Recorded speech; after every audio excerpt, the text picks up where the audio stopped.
मेरा नाम सुखविंदर सिंह है। मैं अलीगढ़ का रहने वाला हूँ। मेरा कंधा 2-3 बार डिस्लोकेट हो गया, जिससे मुझे दिक्कत आने लगी। जिससे मैंने मेडिकल में दिखाया, जिससे मेडिकल में डॉक्टर MJ खान मिले और उन्होंने मेरा कंधे का ऑपरेशन का बताया, जिससे उन्होंने दूरबीन का ऑपरेशन किया।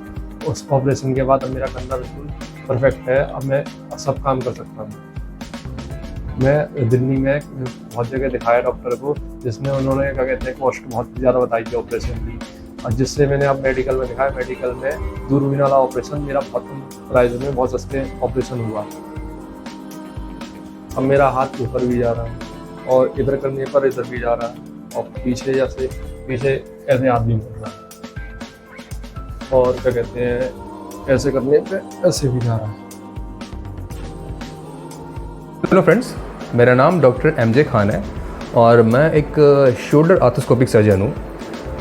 इस वीडियो में मैं आज एक कॉमन प्रॉब्लम डिस्कस करना चाहता हूँ। हमने कई बार देखा है कि बहुत से पेशेंट होते हैं जिनका शोल्डर जो है बार बार डिस्लोकेट करता है।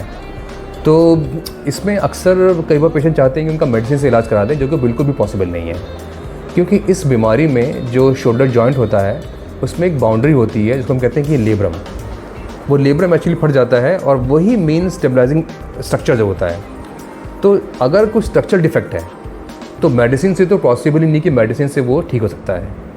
दूसरी प्रॉब्लम ये आती है कि मैंने देखा है कि पेशेंट बहुत बार इंतजार करता है, 1-2 बार निकलने के बावजूद भी वो कई बार ऑयल लगा रहा होता है या मसाज करा रहा होता है, लेकिन उससे वो वेट करता है। तो होता ये है कि उसकी नेग्लिजेंस की वजह से शोल्डर जो है 5 टाइम 6 टाइम 10 टाइम तक डिस्लोकेट कर जाता है।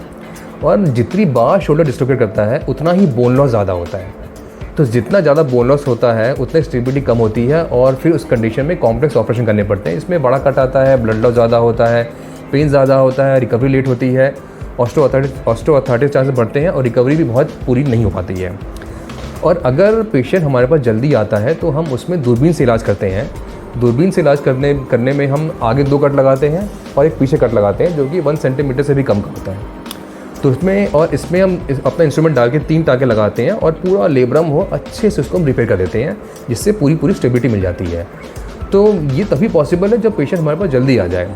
तो जैसा कि आपने इस वीडियो में देखा कि जो ये मेरा पेशेंट है, ये मेरे पास आई थिंक 3-4 एपिसोड हुए थे डिस्लोकेशन के, उसके बाद मेरे पास आ गया।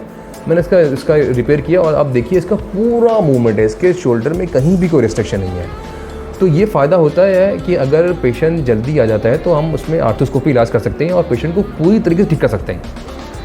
तो मैं एक एडवाइस देना चाहूँगा ऐसे पेशेंट्स को कि जिसके साथ भी ऐसी प्रॉब्लम हो तो बिल्कुल देर ना करें, मेडिसिन पर रिलाई ना करें और किसी भी आर्थोस्कोपी शोल्डर सर्जन से मिलें और जल्द से जल्द इसका दूरबीन से इलाज कराएं, ताकि आप अपने आप को, अपने कंधे को पूरी तरीके से हेल्दी और फिट रख सकें। Thank you.